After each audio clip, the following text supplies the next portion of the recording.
Hi, everyone. Thank you for joining. Please enjoy this slideshow displaying some of SpaandanB's work. As a quick reminder, you are on listen-only mode as you join the room.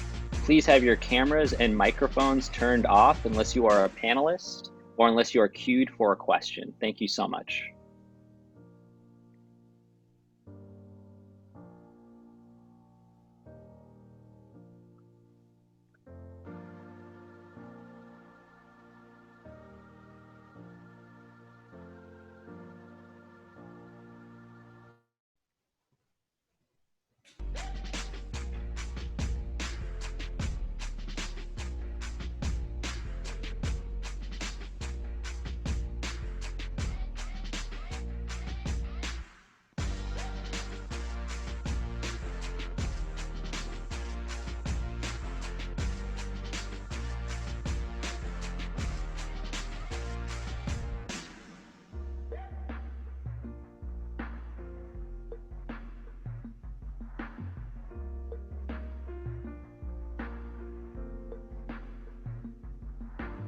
Hi, everyone. Thank you so much for joining. We'd like to extend a heartfelt congratulations to all the recent graduates out there.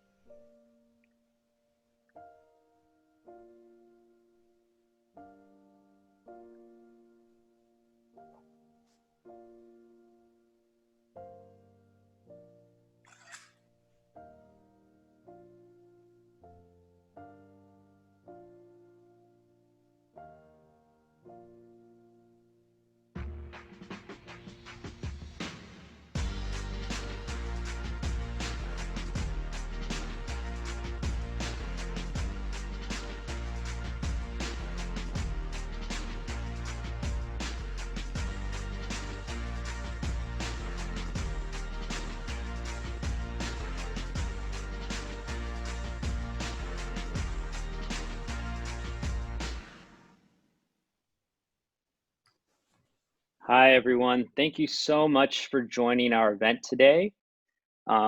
We would like to offer a congratulations to all of the recent graduates on behalf of SpaandanB. Just a couple of housekeeping items before we begin. Please remain on mute and keep your camera off unless you're a panelist or you're engaging in the discussion. We will have a full set of event today. We will start off with a welcome from SpaandanB's president, along with a keynote speech and an introduction of some of our esteemed panelists, followed by a panel discussion. So please stand by as we begin the program from a congrats video from Pia Auntie and Iqbal Uncle.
Hi, everyone. Thanks so much for joining. We will be rolling a couple short videos at the top of this event to offer a bit of congratulations to the year 2020 graduates.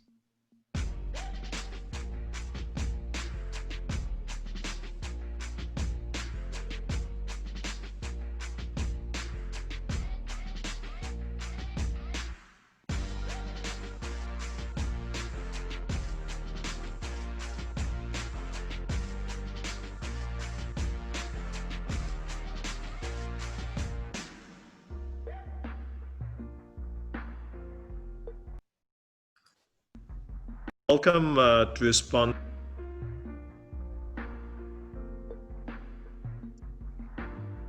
Class of 2020, congratulations. World is going through an immensely difficult time, and we believe this difficult time will make class of 2020 stronger, resilient, and courageous. Believe in yourself. Congratulations and all the very best for class of 2020. Congrats. Congratulations, class of 2020. So welcome to SpaandanB's Aspire series. This is a program designed for you guys, and we hope you're going to have a shining, a successful life. And we also believe that there will be legends and heroes amongst yourselves. With that hope, we wish to continue this series based on your feedback. And welcome again. Thank you so much.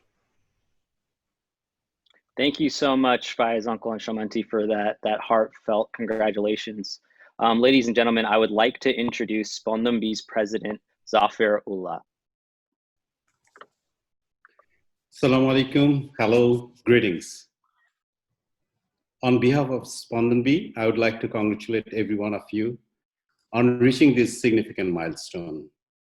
In light of the pandemic, this year's graduation class of 2020 missed out on traditional graduation ceremonies. But you are special. I know you may not feel like it, but you are indeed the chosen class for such a time as this. Take this time to truly embrace what it means for you to have come this far. While I can assure you, there's so much more to see and many more milestones to come. You, the class of 2020, have braved overwhelming odds. As we have seen in this country, and as you will learn throughout history, mankind is constantly put to the test. But with each problem to solve, each struggle to overcome, mankind has come out better and stronger. You, the class of 2020, have been chosen to guide. And with each problem you have solved, each struggle you have overcome, we are sure you can lead the way. In the past few months of 2020 alone, because of you, our generation has come to a collective understanding. We are learning from you. We learn as we fight for the racial equality for Black people in America.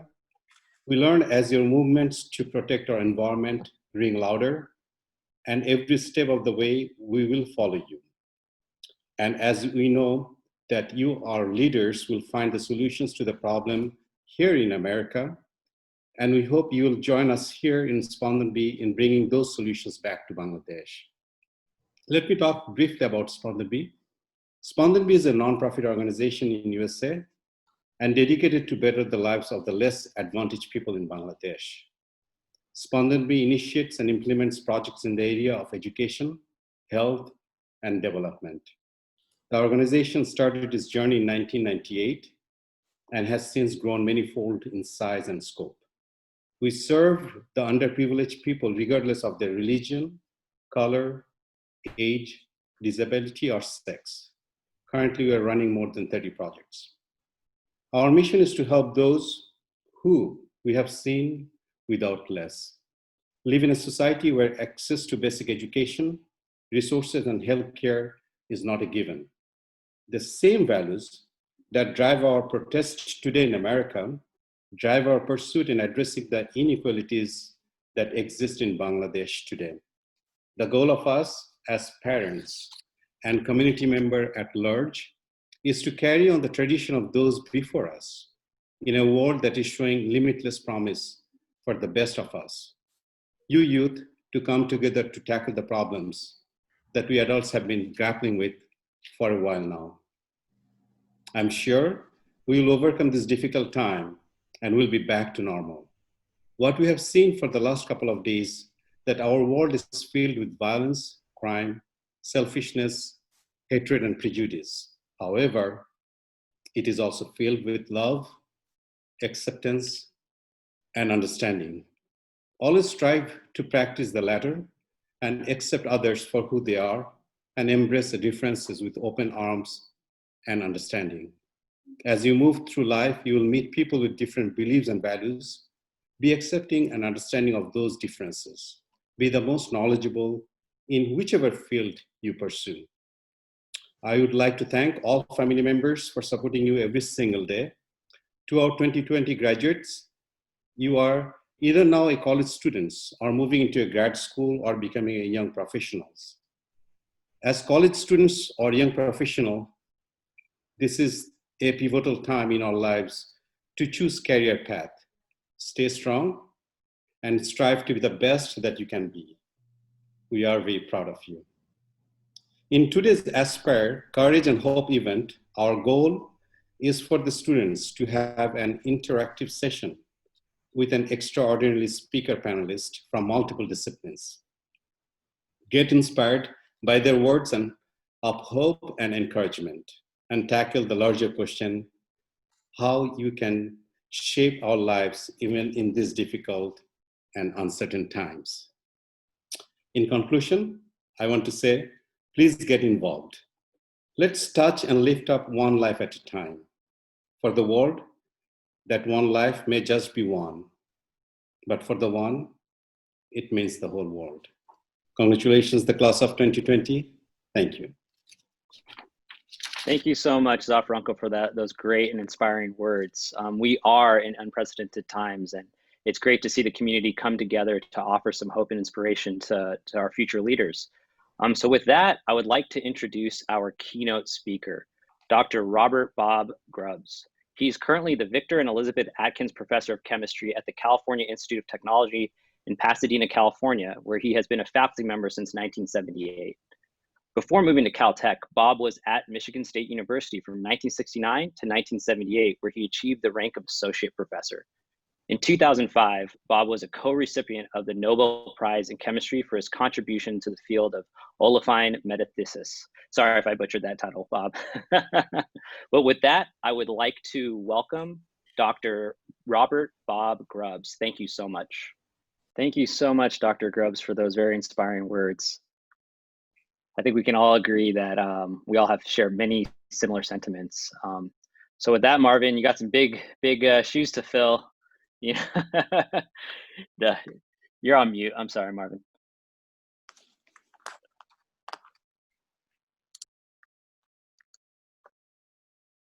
Give me a second. No, we don't. So I'll introduce Marvin while he pulls his slide together. Dr. Marvin Slepian, he is a Regents Professor at the University of Arizona in many subjects and is the director of the Arizona Center of Accelerated Biomedical Innovation. Marvin has worked with the Bangladeshi community and has even spent some time in Bangladesh and knows quite a few of you. On top of all of this, Marvin is also a lawyer in training. So with that, I will welcome Dr. Marvin Slepian. Well, thank you very much. It's always an honor to speak to this group, and I've had a long affiliation with the Bangladesh community through my relationship with Fayez, with Syed Husseini, and with many others that I've met, and it's been a warm and embracing community. So it's an honor and a privilege to always speak to the larger crowd. Fayez asked me to speak, and I figured, well, you know, he knows me very well. We know each other for probably 25, almost 30 years.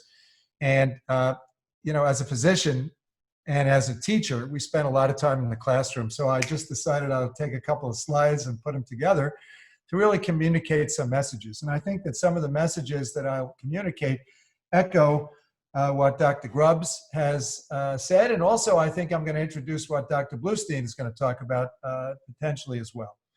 But what I thought I'd do is give you a little bit about sort of our philosophy and in our approach, which I think can be very instructive, because I look at myself as truly still a kid. I am still that same kid in high school that was an inventive science kid, and I'll give you a little background about how that all came about. So for us, you know, science is very important, and it's really a central focus, and I think many of you are interested in science, math, and engineering, and it will always serve you well. I think, you know, sort of teeing off of what Dr. Grubbs said, though, you do have to find something that makes you happy. And I think that if you're doing something which excites you, then work becomes fun. It's really not work, and it will always be an interesting thing. So I think you have to have that kind of attitude. It can really open up a career, and I think that one of the things that I've done in my career is that I have been very broad in looking at a lot of different aspects and attempting to integrate them, and also echoing a bit about what Dr. Grubb said, in the sense that don't stay narrow in one thing. Look at the applicability of whatever you decide to be your skill or your capability and apply that. I'm going to show you a couple of examples which I think will resonate with you as well. And then I look at things on a lot of levels. And in fact, ironically, Dr. Bluestein and I work on something called a multi-scale. So, you know, life is multi-scale. We exist at our own level, but then we also go up to have a family, and we go up to have a society or a larger group. And we go down to have an organ or to have a molecule. So you have to look at the impact. And if you start getting this wider view, that can be a very interesting way for you to look at life in a better kind of way. So I thought, when Fayez asked me, you know, what would you say to some graduates? And I've had the privilege of being graduation speaker at several different venues. I think here are a couple of important points. You know, it may sound glib, but the more you know, the more you go. If you are diverse and you really know a lot about a lot of things, that's very helpful. You don't necessarily have to be the deepest person in any one thing. And it's truly an honor to have a Nobel laureate speaking to you here today earlier. But at the same level, if you have broad integration capability, that is very, very valuable. So a word to the wise, not everybody can be that deep in one particular field, but the ability to be a linker to other fields is very important. Next, learn how to ask questions. Learn how to ask the right question. There's never the wrong question. There's only a better question. And I think that if you go through school and you keep that in the back of your mind, what was that crazy guy telling me about? What does it mean to ask a question? The ability to critically think really comes from understanding how you dissect something and ask the right question. That becomes critical in no matter what you do. It's critical if you're going to be a scientist, developing the right aim or a hypothesis. It's critical if you're an engineer and you're building something critically structural and you don't ask the right question. It's critical as a physician if you don't ask the right question to make the diagnosis. It's critical in law if you don't find out the right evidence or solve the case. So all of these things are important. Also, as we heard before, get comfortable being in an uncomfortable zone. So you had a Southerner who went to New York. I'm from New York, so I was comfortable. I might be uncomfortable going to the South. Same thing. Don't be uncomfortable with that. Get comfortable doing that, and that's going to open up your horizons. And then speaking of horizon, I teach a course on innovation, and I always tell the class, you have to see beyond. You need to see the distance, the long view. And that type of attitude is very important to making solutions for problems. And at the same time, no one individual can solve it all. So you are your network, and you're young, and you're starting out building a network. But the key is building that network and being open. Despite all the tragedies that are going on today in terms of social inequality, be open and have a broad network. It will serve you well. So I thought I'd give a couple of sort of fun examples of my own case, just echoing back to your situation when I was in high school. So when I was in high school, I was very interested in science and medicine, and I was interested in viruses, ironically, and I wanted to be a virologist. And I thought, well, you know, a virus is a bag with DNA. What if we could take this virus, take it apart, and make a synthetic virus? There was a kid that went to my high school who showed that when a virus infects a cell, it can move a gene around. Now, he did this when he graduated, and he was probably 28 or 30 years old, not that old. But that was Joshua Lederberg, and he won the Nobel Prize for that. So the same kind of milieu that we have here. So I thought, why can't we do this artificially? So I started by studying and working in a lab, studying basic viral systems. And in fact, I was pushed by teachers. So mentoring is very important. And I think you need to hook up with some good mentors. And I know you'll all laugh, but here's yours truly at the science fair. This was when I was a junior, but of course I went on as a senior. And we developed 5 methods of making synthetic viruses. And this was a blowout. This was a really big deal in its day. And it led to a lot of things. And, you know, I was a little bit early, but the result of this, we did develop a lot of very novel ways of moving genes around and making the first synthetic viruses that were actually built. And the venue at that time was, you know, winning these science fair things, but it wasn't about winning. It was about the connections that were being made. And ironically, I was the United States student representative to the Nobel Prize ceremonies in 1973. In that year, by the way, for Bob, the chemistry laureate was Wilkinson for organometallic chemistry and all that kind of stuff. But we were right there, and it just proves the point that if you get engaged and you work diligently in the lab, no matter how young you are, you can be very, very successful. But the reason I show you that is not to brag, it's to tell you that these inventive steps that you have along your life path will come back. So many years later, as now a young cardiologist, I decided to go into that because I was afraid about viral systems. And here we are today looking at what's going on with viral systems. We had a situation in a blood vessel where the artery would be narrowed. And people were developing this thing called a stent. And Dr. Hosseini knows very well what it is. He spent part of his professional career on that. But to me, it didn't make a lot of sense to put a piece of metal in an artery. So that inventive step popped back. The idea that maybe I could take what I had done in the science fair, maybe I could take a polymer instead of a protein, maybe a synthetic one, maybe an olefin, and actually deploy it inside of a blood vessel to make a liner layer. And I looked to other industries, and there was the whole plastics industry where people were working on all kinds of polymers, and we came up with these biodegradable polymers, which we thought would be very, very useful. And actually, we designed the first biodegradable stents. But there were problems putting these in the blood vessel. So again, the inventive step. So we said, why can't we form these in an artery? We can actually melt these. And again, looking to another industry to incorporate that. So back to my theme of you need to learn a lot about a lot of different things. And you can bring these into your quiver of capabilities. And I took from the plastics industry, and here's the actual experiment. We took a tube, and in our kitchen, we took a simple little catheter, we brought in some heat, and we basically molded a material right in place, and we proved that we actually could deploy a polymer inside of a blood vessel. Now, I did this in my kitchen, but that actually was a transformative thing. And that led to this idea of forming a polymer inside of an artery that became a real product. This went all the way. I at this point was doing a postdoc, a short postdoc at MIT with Bob Langer. We took this technology and went a lot further. We showed that we could actually put this inside of a polymer. It actually became a real technology. And that's how actually Dr. Hosseini and I met during his training. I was working with one of his collaborators at the time. And this, again, is the power of the network. And here we are many, many years later showing you this. But this led to real technology that actually became a product put inside of a blood vessel.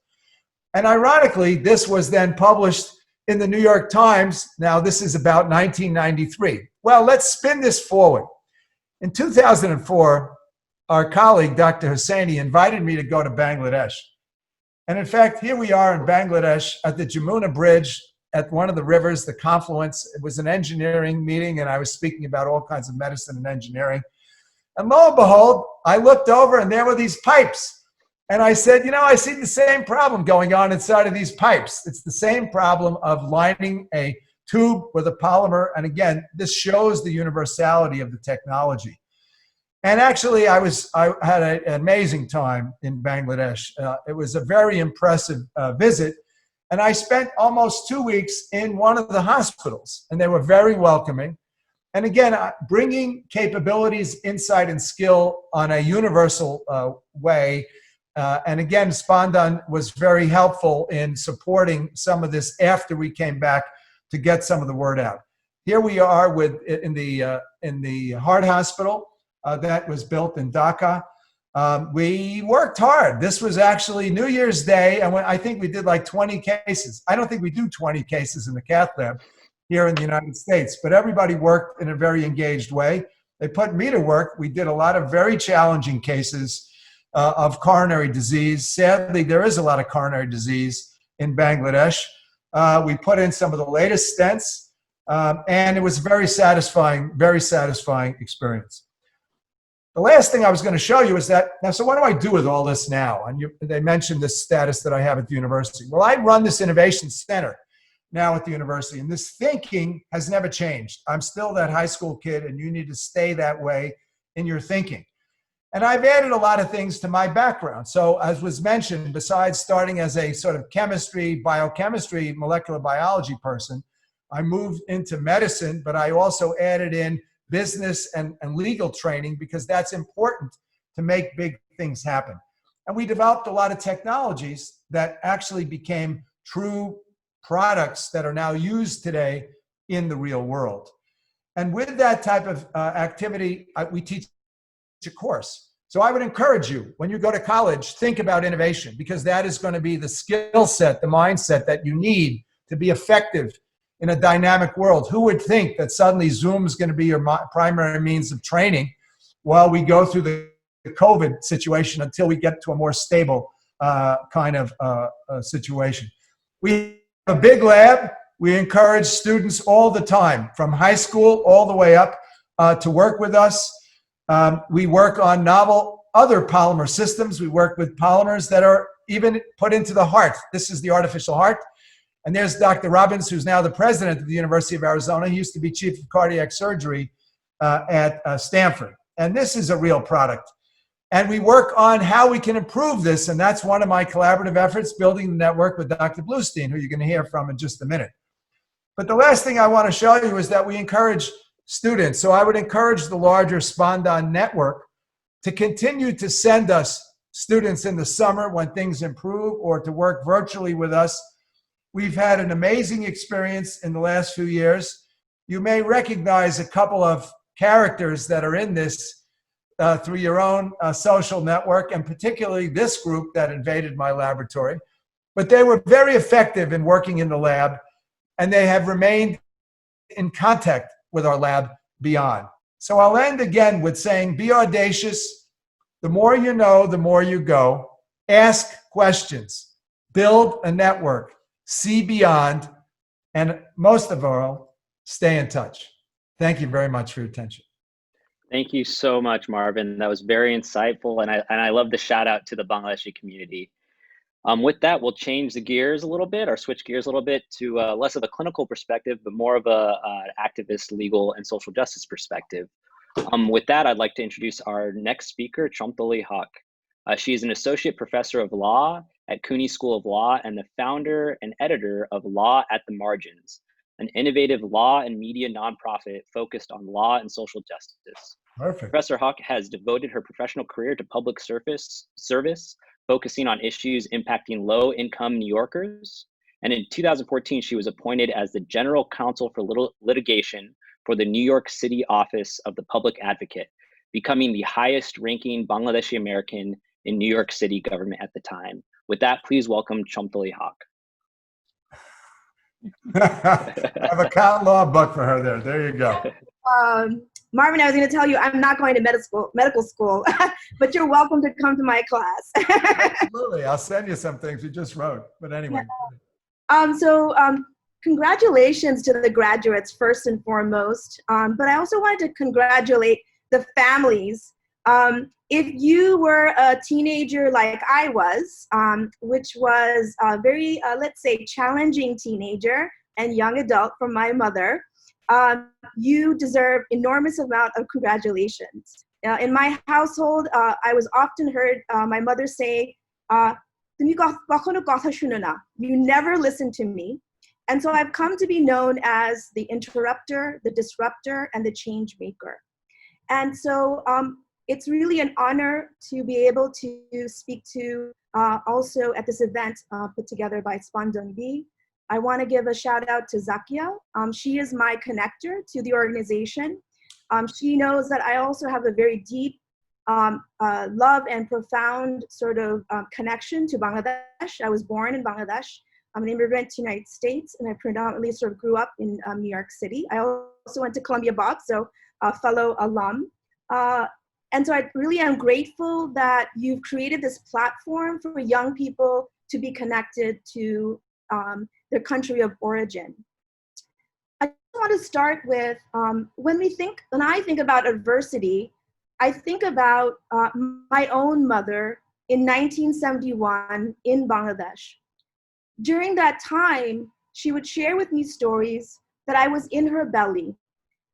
And those parents and others who know stories from that time know how difficult the time period was. Imagine a pregnant mother trying to remain safe and trying to be able to access medical care to be able to deliver me. Thankfully, I was safely delivered later in the year in September. My grandmother named me Shamtuli, which means messenger, duty, because she thought that by my birth, as kind of the next generation, hopefully some good news would come for Bangladesh. As we know historically, in fact, that did. Of course, not due to my birth, but because of the tremendous amount of struggle that our parents and grandparents have done in terms of bringing about the liberation of Bangladesh. And so for me, social change, revolution, and radical change is integrally entwined with my sort of birth. I also think about my mother in this other way. She found herself in New York City as a single parent, raising 2 children by herself. Those of you who know the culture of our society, the stigma of a single parent, and the enormous amount of societal shame and alienation that she had to experience. She raised 2 children. Myself, I became a lawyer. My brother is in the tech field on the West Coast, in a country that was unfamiliar. And even though she knew English and had actually a degree in the sciences, biochemistry, by the way, she still could not overcome the tremendous amount of racial and xenophobic discrimination. Seeing her struggle as a single parent, seeing my fellow neighbors, most of whom were undocumented and hiding and struggling to raise their families in New York City. I'm talking about the sort of early 70s and early 80s of New York City, really deeply and profoundly informed me. I was inspired by her that she found, despite those adversities, despite the uncertainties, to find courage, internal strength in this new country. Similarly, you are finding yourself in a moment of uncertainty and unrest. And I hope that you will rise up to the challenges and the demands of the social movements that are being asked of you. Earlier, Bob talked about the Black Lives Matter movement, talked about its connection to the civil rights movement. The Black Lives Matter movement is demanding liberation and respect and dignity, as well as other social movements such as the Women's March, immigrant rights, as well as the environmental justice movement, something that resonates very deeply with my teenagers. They are all asking for a vision of society that is respectful not only of each other, our planet, and our entire beings. And I hope that you respond to those demands in the same way that our parents and grandparents responded to the call for liberation for Bangladesh. This, I believe, is sort of our call and our purpose. And while we are in an uncertain time, I agree completely with Zafar Bhai, where he said, this is also a tremendous opportunity for you to step up. I also hope that you realize the importance of housing, income security, universal health care, especially care for those who are impacted by the pandemic. Those of you know that in New York City alone, the Bangladeshi community has been extremely impacted by the pandemic. I think last count, over 300 folks have died. I myself know many of those. There are individuals that I grew up with as a youngster, and there are stories that sort of really break my heart. You will also know the tragedies of the garment workers in Bangladesh who were asked to return back to their rural villages because the factories were closed, only to be called back to the city And if they didn't come back to the city, Dhaka city, to work, they would lose their jobs. There were pictures of workers walking because there was no transportation, there was no other infrastructure, walking from their rural village to the city because they wanted to hold on to the job.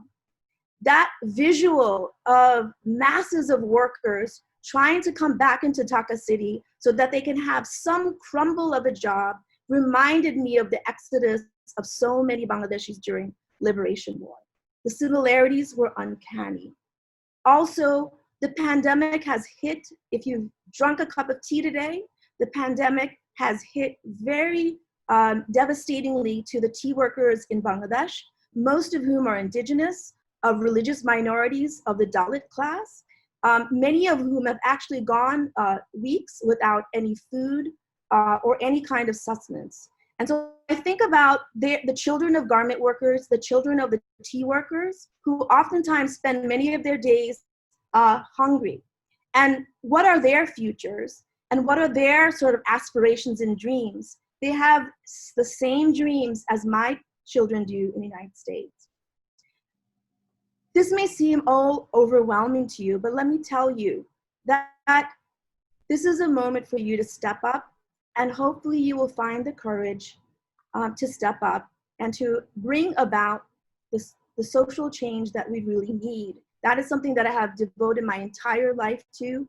I continue to, hopefully I'll live until 85, as Bob said we're gonna live to, and I will continue to do the social change work.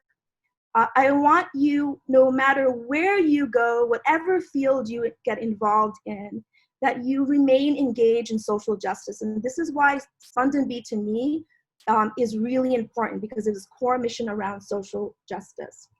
The other thing I want to just maybe a slight nudge is let's get a little radical than science and lawyering.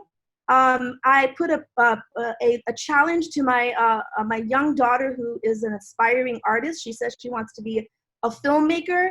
And I said to her, good, Amu will support you and fund you if you want to be an artist. You need artists, poets, and creative workers. Because remember, Bangladesh is not just a place where is science and technology and innovation, but we are also a place rich with cultural traditions. And so with that, I actually wanted to end with one of my favorite songs that has always helped me when I feel like I'm sort of alone and I'm kind of going against the system and trying to change it. That famous song is by Rabindranath Tagore, which is Judi tor dak shune keo na ashe tobe ekla cholo re, jodi shobai thake mukh firiye shobai thake bhoye tobe poran khule mukh fute moner kotha bolo. And so for those, just a translation is, if no one heeds your call, chart your path alone. If all turn away from you, afraid to speak up, speak boldly and share your inner thoughts. Remember that you're not alone at all. You're surrounded by your parents, by your family members. You have this new SpaandanB community. You have all of us who are now the speakers, and I'm eager to walk alongside you, and welcome to graduates, to 2020 graduates, to the profession, whichever you choose. Thank you so much, Domtali, for those very inspiring words. I think it speaks to a lot of us young people who are searching for identity and searching for purpose, to hear that it doesn't have to be such a traditional pathway. So really, really appreciate your comments. With that, I would like to introduce our next esteemed panelist, Dr. Danny Bluestein. He's a renowned biomedical engineering professor at Stony Brook University, an ex-Israeli Air Force pilot, and is also a musician. Dr. Bluestein's long-term research goal is to advance our understanding of the different aspects of flows in biological systems. Everybody, please welcome Dr. Danny Bluestein. Thank you for the generous introduction. And first of all, I wanted to let you know that you're graduating in extraordinary times, and you should remain helpful, but regardless of all the challenges that we are all facing, and mostly you graduating at this time, new opportunities will pop up for you. And that will keep merit-based societies, because I'm sure that there are many talented young people out there who are listening.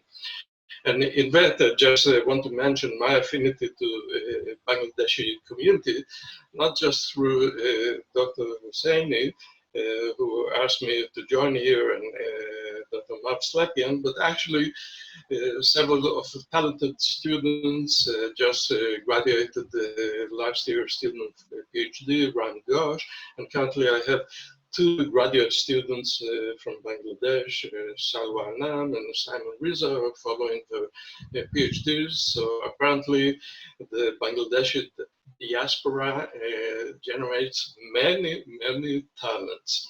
And this is to be recognized.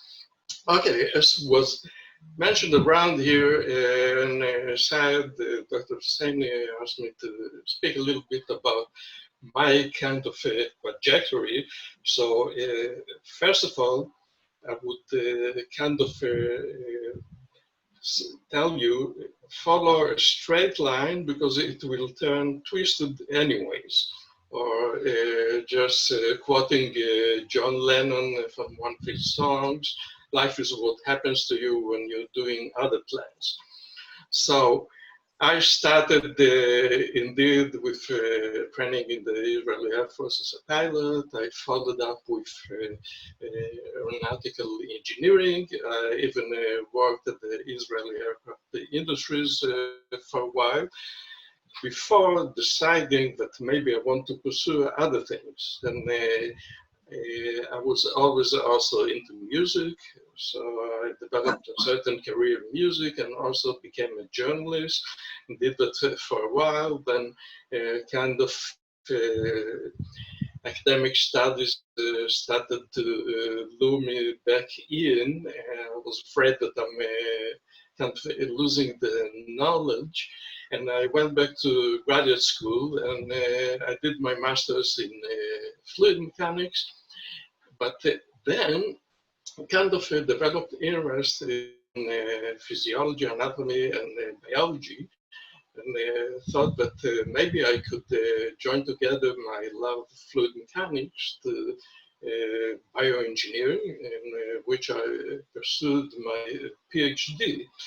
And in that, I just wanted to mention, because I didn't do that at too much of an early age, but I accumulated many different experiences, and it kept expanding my toolkit. And amazingly, and it totally surprised me that every tool that I acquired along this kind of twisted trajectory helped me eventually in my career. So my message to you in that is that it doesn't matter what you do. I could have ended up in music. I was in the music business for a while, in journalism. I ended up in research. You may end up in something totally different. And interestingly, Professor Grab mentioned his kids and what they started and what they eventually accomplished. And this could happen to you as well. And never think that the skills that you acquired along the way won't serve you later. And also following what Dr. Slepian said, you need to keep your curiosity in that, also keep your sense of wonder and creativity, and also the thing that you cannot be kind of one-trick pony, especially in today's challenging world. So by developing a certain talent for associating things, and Dr. Slepian mentioned that as well, you will surprise yourself where you're going to end up. So Also, in that, I would like to mention something very important. I'm doing bioengineering, that's the core of my research, but one of the most important things that I spend also a lot of time teaching my students is writing. Develop your writing skills, read a lot, be curious about it. It will help you in your career.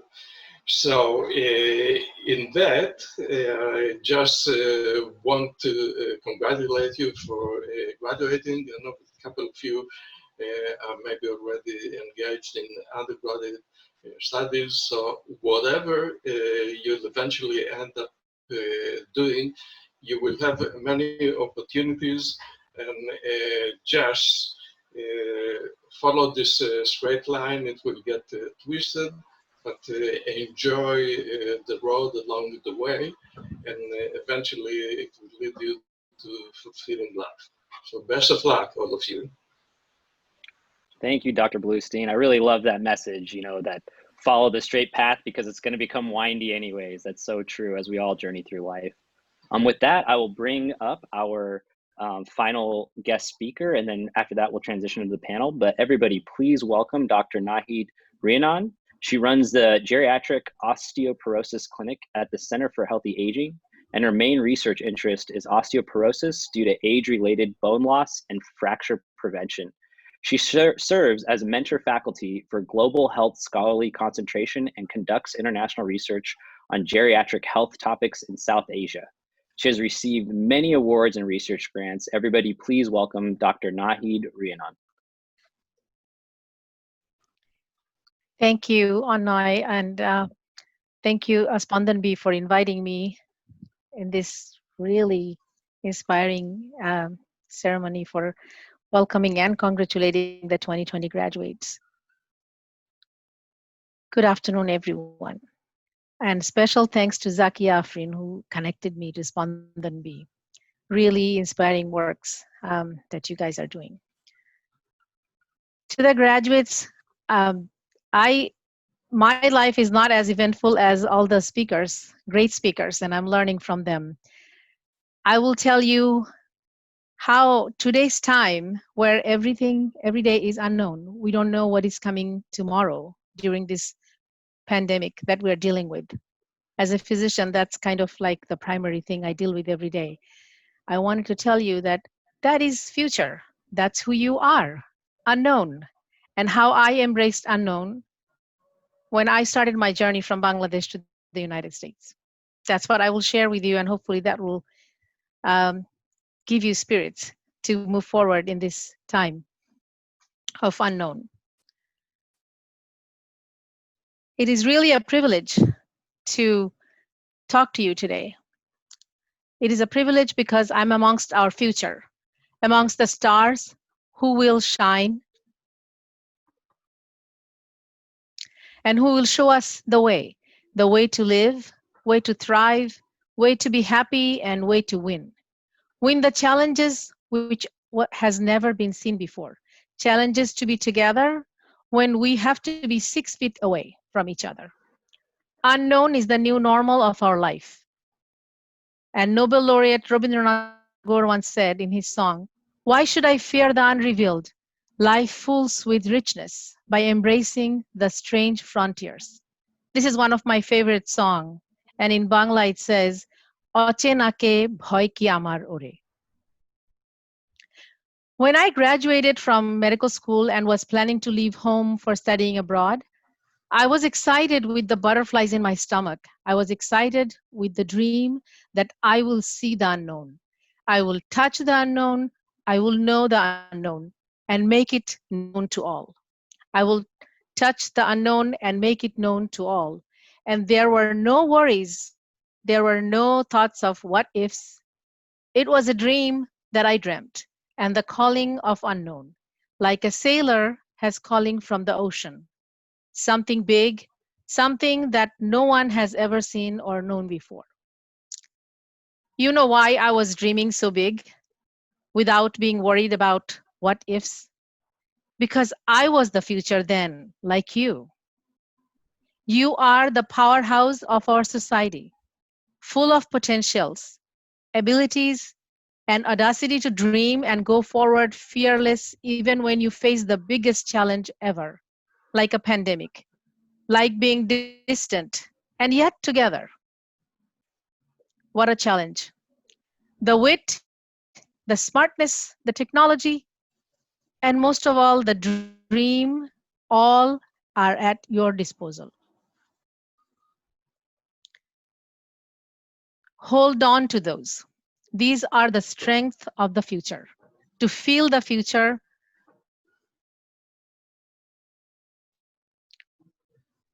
hold on to these. These are the strength of the future. Be brave, be sincere, be truthful to your heart, and be kind. Make the unknown known to all of us. We look up to you to get a touch of the future, to feel the future. The biggest hope of everyone's life is to know the future. Keep the hope up when you dream. Positivity may seem difficult at times, but please remember it is important to hope because hope will draw your inner strength. Some of you will be leaders who will change policy for a better life. Some of you will be professionals to advance science, education, medicine, etc. I request that you be mindful and remember to hold hands and pull those friends, neighbors, fellow human beings to move along when they need a hand. Please listen if someone calls for help. If someone is struggling, either due to health reasons or due to social reasons, please spend a moment to think what can be done to help. World becomes a better place when we think about our surroundings, including human life and environment, with kindness and a caring heart. There's a big world out there. Dream about the future you want to make and work hard for it. Most of all, listen to your heart and find out what it means for you and believe in yourself. Congratulations. Thank you so much, Dr. Nahid. That was very inspirational, and all of the speakers, very, very great insights. With that, I would like to invite everybody. We're going to have a panel with all the speakers. We'll all propose questions. Just a couple of reminders. If you have any questions for the speakers, please direct those to the chat function. I see that some folks have already found that. Or feel free to raise your hand, and at the appropriate time, we'll select you to speak. So with that, I want to propose a question to all panelists. If you could go back in time, is there anything you would do differently in your academic and professional lives? Were there any big failures or aha moments that were instrumental in your development? Let's start with you, Chamtali.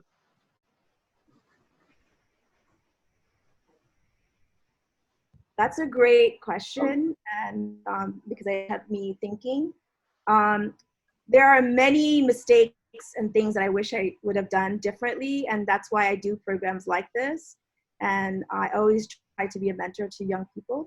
I think one specific thing that for me in college, which I wish I knew because I was a first generation college goer in the United States, is to build relationships with your professors, go to office hours. I didn't realize how much sponsorship of your professor can actually help you with graduate school and other opportunities.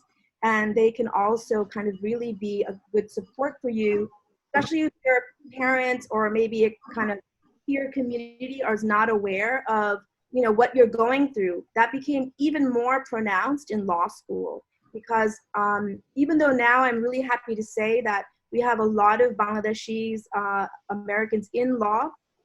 When I graduated, if I was the only person that I knew of, we were just very handful. So I don't know how to sort of chart this path.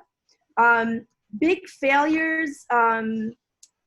Yeah, let me come back to you on that. But there are many failures, cases lost. What can I say?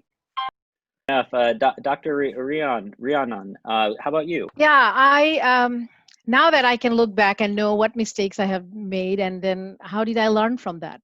So really, I wouldn't change anything, but it would be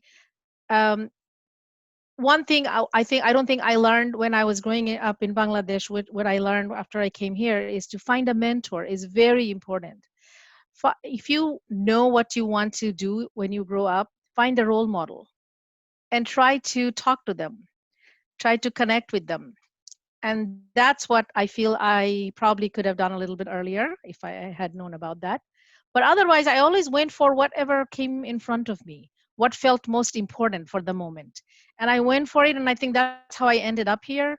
And I really have a dream job. So I feel that everything that has happened wouldn't have happened if I changed anything. So that will not be the way to go. So I wouldn't change anything. Oh, awesome, awesome. I like that response. Dr. Bluestein, how about you? Well, failures, of course, were there, but an important thing to realize is to never underestimate yourself. Now, because I had the kind of pretty winding road that eventually led me to what I'm doing today, I actually feel very lucky, because also I feel that I haven't missed any opportunities. I experienced other things.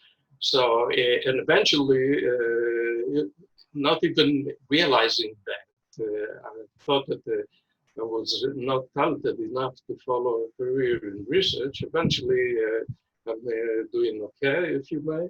I would say that I really enjoyed that. So in that, I found the kind of career that really fascinates me. And in that, eventually, I hope that most of you, if not all of you, will be able to do that, because this is something that is fulfilling. So you would like to be there, and hopefully you'll be able to do that. Oh, that's great. How about you, Dr. Slepian? So again, a great question. Simple answer. I don't think I would change a lot of the things that I've done, but I would tell you that the hindsight is 2020 as far as a couple things. There's clearly a fork in the road between going deep and going broad. And I think, you know, you will get to some pictures in the road where you had to make that difference. I mean, I was on a very deep path with science. And then this thought about, well, you know, if you really want to take it to patients and out to man, go to medical school. That's a big change. That makes you very broad. And it takes a lot of time away from being very, very deep. I don't regret that. I've just gotten more bags under my eyes and I sleep a lot less, you know, but still you can never do quite as much in the lab if you take that pathway for medicine. On the other hand, tremendous positives in the sense that you are the connector. And I emphasized that before. So I think that's, there will be some forks. You have to make a choice. Just be happy with the choice and go forward with that. And the last thing I'd say, I'd reemphasize the mentor thing. We have all had good mentors, but we probably didn't really appreciate them as much when we were with them. And when you look back, you go, oh my God. And I particularly had some amazing mentors. And I just wish I would have spent even more time with them, because they really are amazing people. So. No, that's awesome. And I love the theme here where it's good to take risks, take those chances, because you never know what's on the other end of that. And so with that, I have a question that was brought up by some younger folks planning this event. I think it's a really great question. It's directed more towards Chamtoli and Nahid. In a male-dominated field, can you speak to some of the experiences and/or challenges you faced and offer any advice to all the young women logged in today listening? Naya, do you want to start? Sure. How long do you have? Just give us a few minutes. Yeah, this is a topic that we can talk a lot about. Yes, we still live in a society where there is bias. As a faculty, you know, we have to take training for implicit and biases. And I when I go through those trainings, I see how I am also biased about so many things that we don't even think about. So to be mindful and be aware and try not to do those is the important key thing. But the biases are going to be around us. not to take those personally, and try to see where this other person is coming from, who we think are being, the other people who are biased. And if we understand where they're coming from, we can probably address that. It is difficult at times. It is difficult, and it will be there. I don't think it's going to go away. And I think the question came to Chamtuli and me because we are women, and there are other men here who I'm sure are mentoring women students and trainees, and they're telling the same thing. Not everybody is the same, but because we grow up in the environment where it is there, we sometimes don't see it as a bias. So I would say just to be strong and not take it personally. That's the only way to survive. But of course, we want to teach our future youngsters to be aware of that and not to be biased toward either gender or minorities or skin color, societal classes. We don't want those to be there. But unfortunately, that's there. And I face that always. I have faced it. I think as we get experience, we just learn how to deal with this better. So to learn that how to deal with this and to be strong and to teach others not to be that person and try not to be that person is the key. Yeah. So in my profession of law, so early on, I was what's called a litigator. So I would go to court. In court, most of the attorneys, the legal profession as a whole is still very white male dominated. And then within that, those of us who went to court was even less diverse. So when I would walk into court, people would either assume I was the client, I was the interpreter, or I was some staff at a lower level. This happened routinely and daily. And so oftentimes opposing counsel would not want to speak to me. They would want to speak to a sort of someone else. I took an intern of mine who was a white male student. He didn't even graduate from law school. I was the director of litigation, and I was before a judge. And the judge started to speak to him and said, "Tell me about the case." And my student intern said to the judge, he didn't want to disrespect the judge because we're there on a matter, and said, "Actually, Your Honor, Ms. Huck is on this matter." And so this is something that I experience sort of continually. So, as Nayit said, that is there, and each of us will develop sort of different ways of coping. I think that's why there is a social movement that's out there. I think for me, what's been very helpful is developing a network of women of color who also can support and understand your experiences, because even if you have very supportive peers, they don't always understand what you're going through as a woman, and particularly for us as a woman of color and Muslim women in the spaces. So I call it my I have a WhatsApp chat of supporters who, whenever things like that happen, and it still happens to me. It happened to me most recently in a meeting with law professors.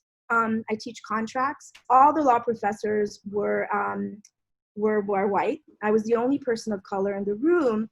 And what was astounding is that we were on a Zoom call, and one of the persons said, "Oh, we're not a really diverse profession."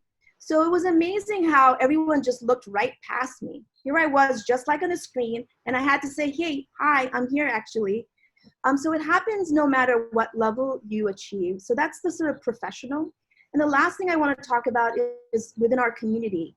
I think that as young women, we have to both battle the discrimination of American society. And Bob talked about this. We still have not fulfilled the sort of movement of the 60s. But also within our own culture, we have to deal with a lot of, sort of discriminatory attitudes about, what girls can do. And so we need to really sort of catch ourselves. And it's very subtle. My brother was allowed to kind of go out. If I did, I would be considered a karapme, nashtome, like and oftentimes was heard many young girls who tried to sort of think about a professional career, almost at times liken them to prostitutes, to sexually loose. So we really have to have an honest conversation about, I'm really thankful for the person who asked this question, because we have to really break this, issue within our community. And the last thing I just, you all may not know is two things. Is the reason why I sort of survived is my grandmother got married at 13. She continued and struggled for her own education, and she always was a buffer. So whenever I was pressured to get married in my 20s, she would say, no, no, no. Shontali will be a lawyer first, and then she can get married. So have that ally, and don't think it's going to be a young person. So my ally was my grandmother. And the last thing I want to mention is we also have to deal with our racism within our own society. My partner is Afro-Dominican. My children are Asian. If you see my son, he has a Afro. And so dealing with the racism and within our community is another thing that I think I had to struggle with. We don't really talk a lot about that because we're not supposed to marry outside of our culture.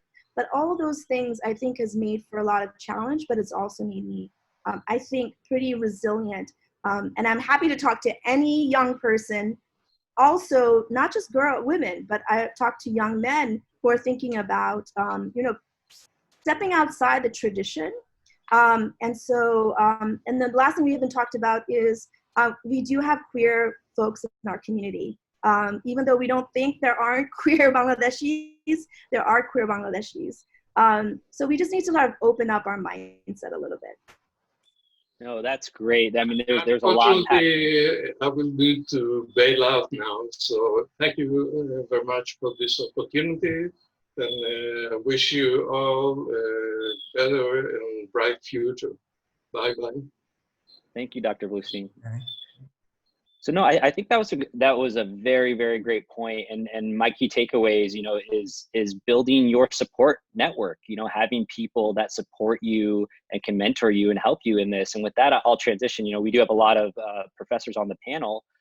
What advice would you give young people seeking mentorship, and where can they look and how can they start that process? Let's start with you, Marvin. Well, I would just say, don't be afraid. I mean, I think that, people always think, oh my God, I'm going to go into the professor's office, he's going to bite my head off. That's the farthest thing from the truth. I mean, yeah, so there are always an exception here and there, but if you knock on the door and you go to see someone and, you say, I read about you, or I'm interested in a topic, whatever, fine. And today you have so many other ways of, quote, knocking on the door. You're not going to be knocking on the door because of COVID right now, but you certainly can send an email, text, find a phone, get a way. We have all these other communication, WhatsApp, WeChat, the whole thing, a lot of ways to get in touch with people. And that was always my pathway. I mean, ironically, even as a kid, my dad was professor of medicine. He would take me around and we would go into someone's office and go see.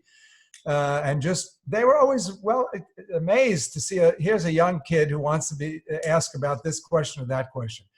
People are like that. You'd be surprised. Anybody in academics, I'm sure if you went to Shontali, in her law, as a law professor and say, I'm interested in, I don't know anything about the law. She would spend time. That's how I wound up even involved with the law school, because I have this theme that you need medicine, science, and engineering to innovate, but you need law to operate. You can't do anything without the law. So you need to get friendly. And all of a sudden, the next thing you know, I got sucked in myself going to law school, which I'm joking, but my point is the door was wide open and it was welcoming. Of course, I had to take the LSAT, but that's a whole other story. But it was a great thing. So, just knock on the door, proverbially, however that is today, and start making connections. Well, no, that's great to hear. I love the theme of taking risks and to really explore your passions and the things that you really love to do. And that is a great. With that, I would like to open the floor to any questions we may have from the audience, any students or parents of students that would love to ask any questions. Let's see if I have any here. Okay, so this is coming from Mo. For Professor Slepian, what is the most interesting part of your profession? The interesting thing for me today is that, I'm at a much further status in my career. I was the chief of interventional cardiology for 28 years. But I always had this, as I said from the beginning, I've always had that attitude that I'm still that high school kid in the lab. And the unique thing, I'll tell you, learn to be, if you're going to be in science and engineering, no matter what you do, if you really want to stay connected to that, stay involved in a lab. So here I am still as a physician, taking care of patients, but I've always had a lab. And I've always had students in the lab, and we've always done molecular and cellular things. Somehow, like Danny said and others, the pathway meandered a little bit, but we kept connected to that. By having that, and now years down the road where my career, my activity as an interventional cardiologist would be to run in the middle of the night, and I'm the heart attack guy, solving, opening arteries and doing all this kind of stuff. After many years, you get a little old to do that, and you're always exposed to risk. But the curiosity, as far as what's the mechanism of how these processes are working and how can we solve the issues and how can we innovate and do more things, that's the fire that keeps you excited. So I've had a much broader role in the university, and people said, you're doing all this engineering stuff. You were trained that way too. We need you in engineering. So next thing I know, I wound up in engineering. Then they said, you've been making these real products. We need you in the business school. And then, I started a regulatory thing because we've done a lot of regulatory work related to products. And they said, we need you in the law school. So next thing you know, you wind up in a lot of different things. Now, you have to be open to that. So I think the key thing is keep your curiosity. The most important thing that drives me is asking questions, being curious. But the long view, like I said, seeing how I can connect all these things to make a difference, to make a change. And, once I've trained 28 years of fellows that can do good catheterization, I've done that job. But to be insightful, to be able to train innovators to think broadly and suddenly connect the, law, social issues, material science, home monitoring, whatever. I could even make a story about that. That's an exciting and unique thing that keeps the fire in you. And I think that's the thing. You never want to, for me, my parents never retired. I didn't come from that kind of cloth. There was always reading, questioning, where are we going? What's the next thing? And I think that interest in material is a good thing to have for your whole life. No, that's awesome. A lifelong of curiosity and learning, right? So the next question is for Dr. Renan. What inspired you to take the path of geriatric medicine? I grew up with my grandmothers. That may have impacted me. But mostly I wanted to be a physician to begin with and not an OB-GYN in Bangladesh, because 95% of the women medical doctors, I think, go into OB-GYN. And I thought, and I saw a woman one time in a professor's office coming in to the OB-GYN professor for abdominal pain. And I don't know why that picture stayed with me when I graduated. I thought, I need to help these people who do not have a woman physician to go to for non-OB-GYN related problems. And that brought me to primary care. And then when I came to the United States, I actually started working with a NASA project with bone loss in the astronauts. That got me into osteoporosis. As I was interested in women's health, I saw that women at an older age lose bone for lack of estrogen, and young, robust astronaut men in the space bone in the, but for a different reason, for microgravity. So that got me interested in bone research. And osteoporosis and fracture is a known disease for chronic condition for old age. That's how I got into geriatrics after my primary care training. That's the story of me becoming a geriatrician, but that's the best thing that happened to me. And I love being a clinician scientist as a geriatrician. Oh, that's awesome. So I wanted to ask anybody in the audience if they wanted to ask any questions in person, or I can continue to read them off. Just feel free to raise your hand. We'll do a couple more questions, and I believe we should be going into Nihal's speech and video. So this question is generally for anyone, but what are some things that you like to do to de-stress de-stress and have a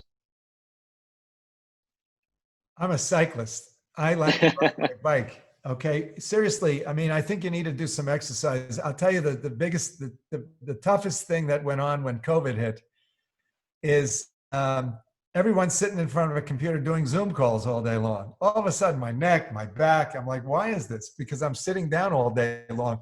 In fact, what I did in my own office is I created a vertical desk so that I can do a lot more work standing up and getting a little bit of exercise. But I think you need, you know, no matter how driven you are, you need some time to decompress.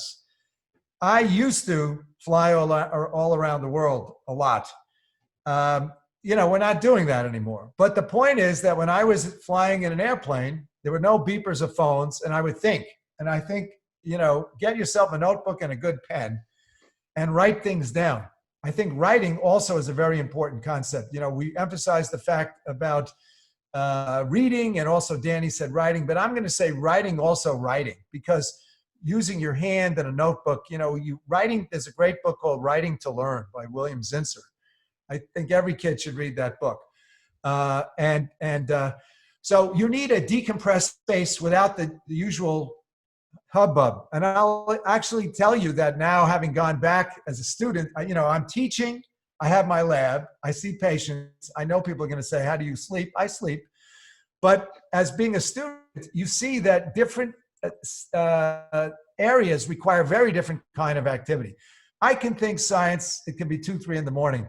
You're not going to read cases in a law book 2 or 3 in the morning. You need to go to sleep and get up when you're fresh and read, you know, all those cases, because otherwise it's not going to fly. You'll see that you have to adjust your life, you know, for different things, but you need to do some outside activities. For me, getting a little exercise, being on a bike, I can think on a bike. There's no distraction.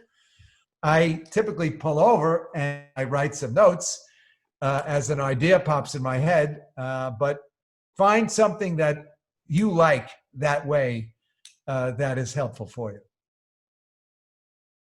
Cool. Trumpoli, how about you? Any outside activities to de-stress? Yeah, so I love music, and so I've always sort of used that as a way to kind of distress. Less so now, but when I was younger, I was very much interested in dance.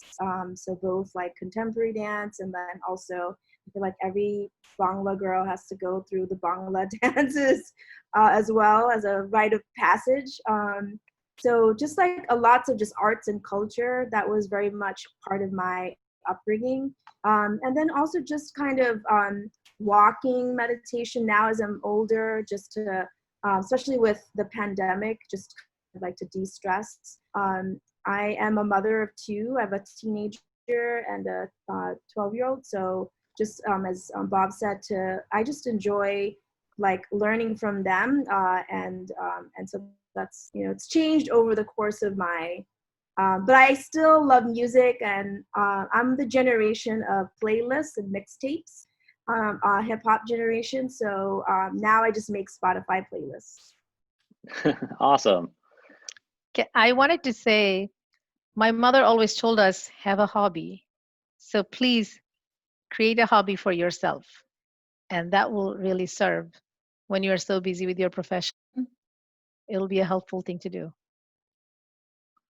Oh, that's awesome. And I really do appreciate everyone's insight, and wanted to offer a warm, heartfelt thank you to each panelist for participating today, and for SpaandanB for putting on such a great event. I believe we're running a little tight on time, so we're going to have to run past some of these next questions. But with that, I'll introduce, let's see here. Do we have a change to the schedule here, just to double check? Oh, we have one more face-to-face interaction, I believe, with Ishan. Ishan, are you there? Yes, I am. Yeah. So I believe you had a question. I'd love to give you the opportunity to ask that. Oh, yeah, I put it in the chat, so it might not have been visible. But I just had a general question, sort of like, is it really that much more beneficial to be like a standout student while doing academics, or is it like sufficient to be just above average? And like, how would that affect my future? Let me take that. It really depends upon what you want to do. First of all, you should never drive yourself crazy, going to school, in the sense that it could lead to an unhealthy situation. You don't want to be in that hyper competitive thing. It's only about grades. There's no question. I mean, this is a highly motivated group. People will do well. If you're having difficulty with a particular class, I would tell you, go speak to your professor. There are ways to mitigate a situation.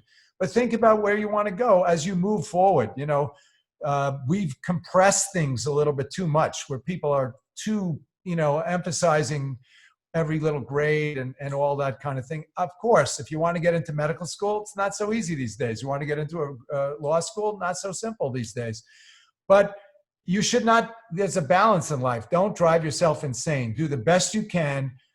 Be involved in other things. Sometimes the roundedness of the individual, it will countermand, an issue if you have one or two grades that aren't as good. And also you're going to miss out. I can tell you that, when I went to Princeton, and when I was an undergrad, right underneath me was the radio. I had nothing to do. I'd never heard anything about this. I decided, let me go look. Next thing you know, I wound up being a news announcer. It just happened that it was during Watergate. Next thing you know, I'm the news announcer with Richard Nixon and the whole thing. That's where I thought, maybe I'll be a lawyer. Then reality popped in for a while, and I said, maybe I'm a science guy.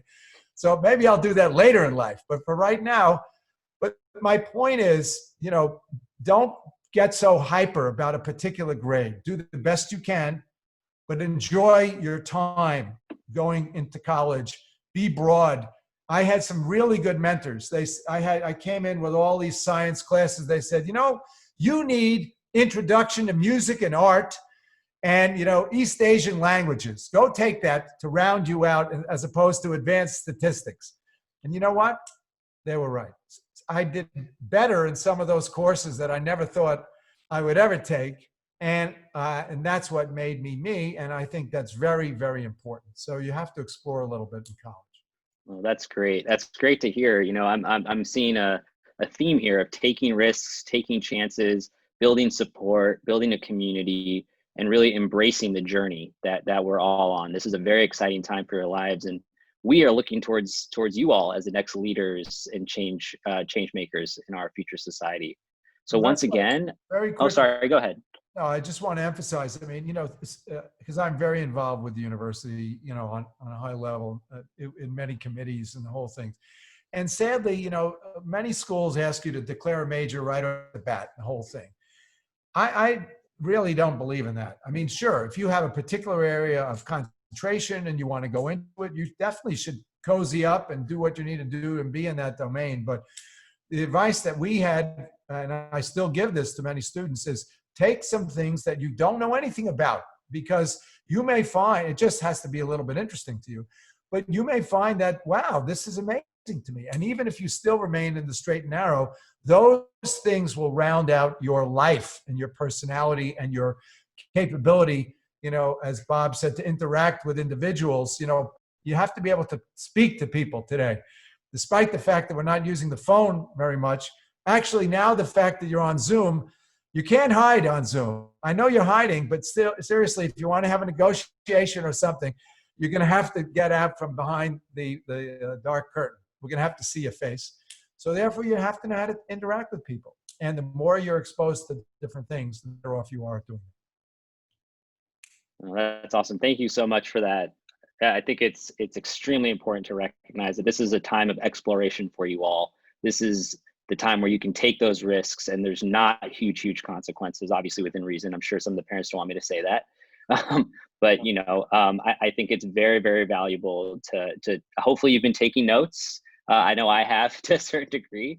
But with that, we are pressing a little bit of time. So I'm very sorry to cut off the questions. I invite the panelists to please stick around and watch this round of videos. We're going to also have a student speak. So with that, I'm going to pass it over to Masha for the SpaandanB video. Thank you so much, everyone. Thank you so much, Masha. That's just such a powerful video showing some of the great work that SpaandanB does. With that, I would like to introduce Nihal Al-Mamoun. He's one of the graduates of 2020 who will be joining UC Berkeley's biomedical engineering program. Take it away, Nihal. Hey everyone, I'm Nehal. I'd like to start off by thanking SpaandanB for organizing this whole event. It's really great. It really means the world to all of us, class of 2020. So when Rahimanti called me up and said, hey, I'd like to give a speech at this event following up a Nobel laureate and a bunch of esteemed professors, I was like, what? And she's like, yeah, no, it's going to be okay. You just have to represent your entire class of 2020. I was like, oh, okay, that makes it a little bit better. But here I am in the flesh and representing the class of 2020. And on behalf of them, I'd like to say that we're doing perfectly fine. Everyone's been super resilient, super strong. And above all else, we haven't really been worrying about ourselves. We've been worried about the world, staying safe, social justice. We've been caring about other people and not worried about what we're losing. I talked to a family friend about a month back, and she was like, I hate to say it, but you're kind of lucky graduating during the pandemic. And I was like, you're crazy. What are you talking about? And then she's like, well, I don't remember anything from my graduation. And then I thought about it. I was just like, you know what? You're right. 10 years down the road, everyone can say, oh, I had a prom, I had a graduation ceremony, but not everyone gets to say, I graduated during a global pandemic. I didn't have to take finals because my teachers decided, hey, maybe I shouldn't give them finals. They can all just pass their classes. I didn't get to say, hey, my school asked us to send in videos of us like at home cooking and stuff because they had no content to give us for our graduation. And yeah, it was overall super special. And honestly, I'm glad that it's different and it's definitely going to be memorable. So we are not worried about ourselves. 2020 unironically has given us 2020 vision of the world. We are much less self-centered than we probably would have been if the world events didn't fold out the way they did. So for everyone concerned, we're doing perfectly fine. Don't worry about us. Just fight with us. We're doing great.